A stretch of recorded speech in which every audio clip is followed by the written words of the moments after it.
I do not want you to make the same pickle out of me as you have pickled out other people. Put it to practice. Because when I spoke in America, they were all taping me down. And everybody said, Mother, you should not allow them to tape, because you see, these are all writers and this and that, and they will use your knowledge and spread the thing. I said, they will, let them do it. After all, Kundalini I have to awaken, they cannot do it. If they could do, I would be very happy to sit down. Let them do it, I'll be very happy. Anybody who says that, why should you, I said, very good, you come along here and do it. I'll be very happy to settle down. Because I gain nothing. What is my gain?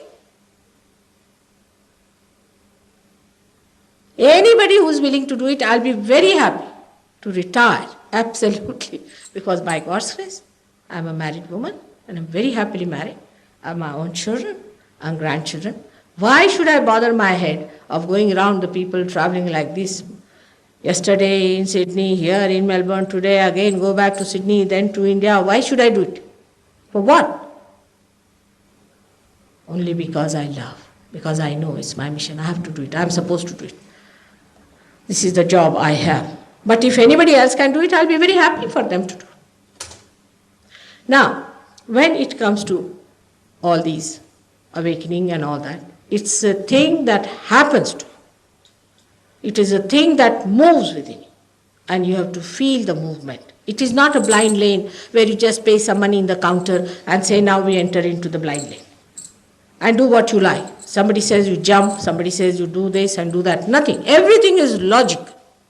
First, your Kundalini must arise. If it does not arise, I cannot give you a certificate. You cannot give a certificate. Nobody can give you a certificate. It's nothing artificial. So in America, when I went and told them, and they had tape recorders and all that, something bad has also come out of it, because it's a born again. All these things have come from there, only from my lectures. Because I told the Christians when they called me, thinking me to be Christian in the churches, you see, they thought this is bona fide. Because I was baptized according to them. So I should be baptized by these people. So I'm all right. I was bona fide. They called me in the churches. You see.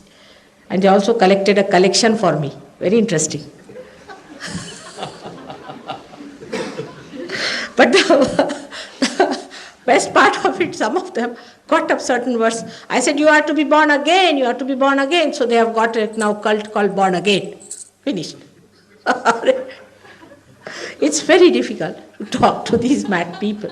Anything you tell them, they make a cult out of it. Anything you know, they want to pickle out. You see, it's such a difficult thing with human beings. They don't want to take to reality. They want to have their ego everywhere asserting, by which they pluck out all that is living and make that dead ugly and say, this is mine, this is mine, this is mine. It's absurd. But this is what happens to us.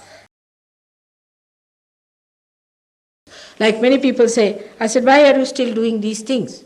They said, we have paid for it, so let us go through it. Even it is hell, you go through it. That's the mentality. Now here there is nothing paid. There's no attachment. It's your freedom seeking, which is the attachment. If you are really a seeker, you'll go deep into it and have the blessings. Have the beauty of that spirit which is within you, which you can have. The time has come. This was the time was promised. It's talked about in John's Revelation.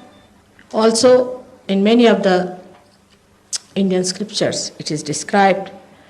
The best is William Blake, who has described it very beautifully. In his book called Milton, even the place where I lived first, Surrey Hills, he has said the first beacons will be lit in Surrey Hills. He has also said where our ashram is, that in the ruins of Lambeth Vale, the foundations will be laid. Come to Lambeth Vale, and he says that it will be a Jerusalem one day. England will be a Jerusalem. I would request you that you must attend your collective programs, because the message of Sahaja Yoga is collectivity. If you take my photograph and meditate at home, after some time you'll find you'll lose vibrations. You will not grow. You have to grow collectively. It's very important that all of you should grow together collectively. Collectiveness must be developed. Otherwise, you must work it out, how it works on others, and how you cure others, and how you help others is to be seen. Some people will be coming from Melbourne, from Sydney to Melbourne in the beginning, till you understand Saj Yoga, and then they will go away. Of course, there is no money, nothing involved. As you see, we have started in a very small way. Now, when next time I come, I'm sure Melbourne will be a seat of very good Saj Yogis, not doubting but understanding. Doubting doesn't give you much chance. You see, what is there to doubt is nothing but your ego is doubting something. There is nothing to doubt. Just come and see, this is a new university into which you have entered. You don't have to pay anything, that's all. Where you have to pay, you do not doubt and ask questions. I know you go headlong, but here you are free. You have freedom to doubt, but do not pull it too fast because it will spoil your chances of realization. May God bless you.